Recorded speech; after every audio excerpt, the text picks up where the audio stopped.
3 दिन पहले उत्तर प्रदेश के प्रयागराज में रेलवे भर्ती को लेके एक प्रोटेस्ट के बाद उत्तर प्रदेश पुलिस कई हॉस्टल्स में घुसी। काफ़ी शॉकिंग विजुअल्स हमने वहाँ देखे। बच्चों को मारा गया, पीटा गया, उनको गाली दी गई। उसके बाद जब हल्ला हुआ तो 6 पुलिस वाले सस्पेंड हुए।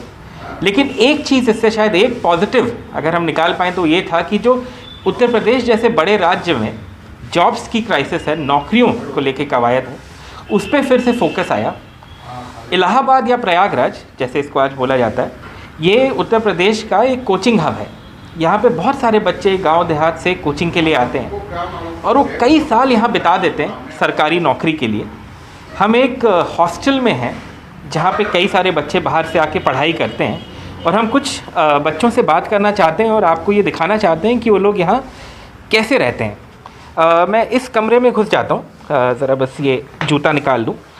और आपको पहले मैं इनसे बात करने से पहले मैं आपको ये दिखा दूं कि छोटा सा कमरा है। इसी कमरे में बहुत सारे बच्चे कई साल ऐसे कमरों में बिताते हैं। आप देखिए यहीं पे खाने पीने का जुगाड़, यहीं पे आप देख लीजिए पार्ले जी के बिस्किट भी रखे हुए हैं, कुछ टमाटर रखे हुए हैं, दाल रखी हुई है, माचिस की तीलियां हैं गैस जलाने के लिए। इसी स्थिति में कई सारी तैयारियां होती हैं, कई सारे एग्ज़ाम के एंट्रेंस दिए जाते हैं। उत्तर प्रदेश जैसे राज्यों में लीक्स की भी प्रॉब्लम है। टीचर एलिजिबिलिटी टेस्ट हुआ, उसका पेपर लीक हो गया, कैंसिल हो गया। फिर जनवरी में वो पेपर हुआ है, उससे भी कुछ दिक्कतें हो रही हैं। आप इस तरफ भी देख सकते हैं। हम में से बहुत सारे लोगों ने हॉस्टल्स में अपनी ज़िंदगी व्यतीत की है, लेकिन ये जो स्ट्रगल है कोचिंग सेंटर्स और कॉम्पिटिटिव एग्ज़ाम्स की, ये आप इलाहाबाद या प्रयागराज जैसे शहर में ही आके इसको महसूस कर सकते हैं। हमारे साथ ये सज्जन है। आपका नाम क्या है? Thank you sir. Sir Devesh. Devesh, आप कहाँ से हैं? सर मैं बेसिकली गोरखपुर से हूँ सर। गोरखपुर से हैं। आप कितने साल के हैं देवेश? Sir 22 sir. 22 साल के हैं। आपका ग्रेजुएशन किस साल में हुआ? सर 2019 में कंप्लीट हो गया सर। 19 में हो गया था, अब 21 हो गया, 22 हो गया, मतलब 3 साल से आप तैयारी कर रहे हैं। तो आप उसके बाद ही प्रयागराज आ गए थे या पहले आए? नहीं सर, वो पहले ही आ गए थे। वहाँ प्राइवेट से ग्रेजुएशन कर रहे थे सर, गाँव से ही। ठीक है जी सर। 2019 में हम यहाँ पे आ गए थे। ये बताइए देवेश, आपके घर में बाकी कौन कौन हैं? आपके पिताजी माताजी क्या करते हैं? सर हम 3 भाई हैं, मम्मी हैं, पापा हैं। पापा हमारे दिल्ली में रहते हैं, वहाँ पे ठेकेदार हैं, ठेका लेते हैं। जी किस चीज़ का? सर पेंटिंग का। पेंटिंग का ठेका लेते हैं। तो आपके घर में मासिक आय कितनी होगी, मतलब मोटा मोटी समझने के लिए? सर अब मोटा मोटी ऐसे तो हम कुछ एग्जैक्ट नहीं बता पाएंगे, लेकिन हो जाता है सर, हम लोग सर्वाइव कर लेते हैं। आपका काम चल जाता है, मतलब आप एक मिडिल क्लास बैकग्राउंड से हैं? जी सर, मिडिल का। जी सर। ये बताइए देवेश, जब से आप यहाँ आए हैं किस किस एग्ज़ाम की आपने तैयारी की है, किस किस एग्ज़ाम में आप बैठे हैं? सर मैं स्टेट पीसीएस के लिए आया था और साथ में यूपीएससी की भी प्रिपरेशन कर रहा हूँ। अभी तक मैंने बस एयरफोर्स का एग्ज़ाम दिया था।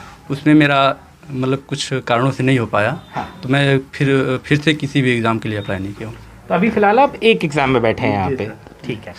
और ये बताइए, जो रेलवे वाला एग्ज़ाम हुआ इसमें आप बैठे, इसमें नहीं बैठे? नहीं सर, इसमें नहीं बैठे, लेकिन इसका न्यूज़ से मैं अपडेट हूँ पूरा तरह से। हाँ। जी सर। तो पहला सवाल मैं आपसे ये पूछना चाहूँगा कि अभी चुनाव आ रहा है देवेश, तो सारा जो मुद्दा है वो राजनीतिक हुआ है।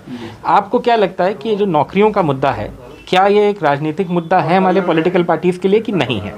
सर ये तो पूरी तरह से राजनीतिक मुद्दा ही लगता है, क्योंकि ये जब चुनाव आते हैं तभी नौकरी की बात भी होती है और लोग बड़े बड़े वादे कर जाते हैं और फिर चुनाव जीतने के बाद सीधा मुकर जाते हैं। जी सर। ये पूरा ये एक तरह से चुनाव को अपनी ओर आकर्षित करने का ये एक नज़रिया बन गया है सर, कि हम इतनी वैकेंसी देंगे और वैकेंसी कुछ होती नहीं है सर। आती हैं, बस कागजी रहता है कि हाँ वैकेंसी आई है, कोई क्लियर नहीं होता है। ये एनटीपीसी का ये 2019 का फॉर्म पड़ा था सर। अभी तक एग्ज़ाम कराने के लिए बच्चे प्रोटेस्ट करते हैं, ऑनलाइन चाहे ऑफ किसी भी तरह से। फिर उसके बाद रिजल्ट के लिए प्रोटेस्ट करते हैं, फिर रिजल्ट में भी गड़बड़ी आ जाती है। आप कहते हो कि 20 गुना रिजल्ट देंगे, 12 गुना रिजल्ट पे रोक देते हो बच्चों को, और एक ही बच्चे का 4 जगह नाम आप दिखाते हो। ये क्या करना चाह रहे हैं आप लोग? पूरी तरह से सर एक तरह से पूरा भ्रष्टाचार हो गया है सर। जी सर। आप अपना फ्यूचर क्या देखते हैं? क्या आपको लगता है कि जो भी नेता हो, चाहे जो भी पार्टी के नेता हो, क्या आपको लगता है कि जिस तरह की बातें वो कर रहे हैं उस पर आपको कोई भरोसा है कि आगे आपका जॉब सिनेरियो थोड़ा इम्प्रूव करेगा?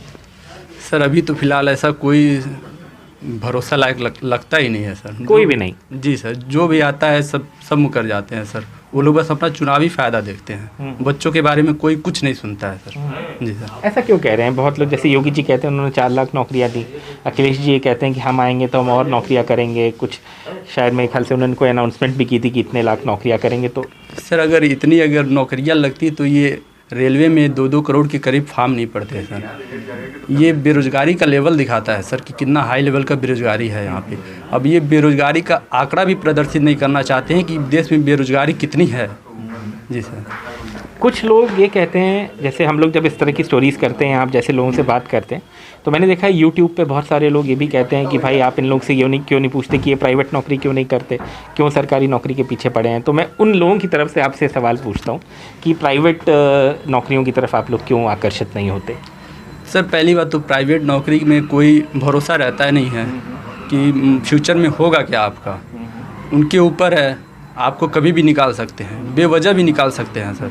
अगर उनको कमी महसूस हुई कि हमें नहीं चाहिए मतलब लोगों को, तो निकाल सकते हैं सर। और गवर्नमेंट जॉब में आपका एक फिक्स रहता है कि आपको जॉब करना है, आपको सरकार पेमेंट करेगी, मतलब आपका सैलरी मिलेगी, ये सब क्लियर रहता है सर। जी। हाल फिलहाल में आपकी अपने घर वालों से कोई बात हुई, कोई प्रेशर आपके ऊपर कि किसी एग्ज़ाम में बैठी है, या वो लोग आपको सपोर्ट कर रहे हैं? सर अभी तो फ़िलहाल सपोर्ट ही कर रहे हैं। जी सर। तो आगे आप कितने साल में अपने आप को एम्प्लॉयड देखते हैं? मान लीजिए आज के दिन देखें, कितने साल में आपको लगता है कि आपका एम्प्लॉयमेंट हो जाएगा? सर अभी तो इस बार मैं एग्ज़ाम में बैठूंगा 2022 में, पीसीएस में भी बैठूंगा और यूपीएससी में भी, दोनों में बैठूंगा। अब सर इसका कोई हम ये नहीं कह सकते कब तक होगा, अब जब तक होगा नहीं तब तक अब करना ही है। चलिए ठीक है, thank you so much. Devesh ने हमें बताया कि एक मिडिल क्लास घर से हैं और अभी इनको 1-2 साल हुए हैं यहाँ आए हुए, और उनका ये कहना है कि आगे भी एग्ज़ाम्स में बैठेंगे और वो चाहते हैं कि उनको एम्प्लॉयमेंट मिले, लेकिन किसी नेता पे उनको विश्वास नहीं है। इंटरेस्टिंग बात है, इतनी नौकरियों के बारे में बात होती है, कोई कहता है 5 लाख नौकरी देंगे, कोई इंटू 4 मल्टीप्लाइड बाई 4 टाइम्स कहता है हम आ गए तो हम देंगे। लेकिन देवेश जैसे स्टूडेंट्स को, यंग लोगों को जो फ्यूचर है हमारे देश का, उनको बहुत सारा विश्वास नहीं है हमारे नेताओं पे। शायद ये स्थिति बदले तो अच्छा रहेगा, और जो नौकरियों को लेके वास्तविक स्थिति है इस देश में, उसको भी बदलना शायद बहुत ज़रूरी है। नितिन गुप्ता और कैमरा पर्सन राजेश गुप्ता के साथ आलोक पांडे, NDTV इंडिया।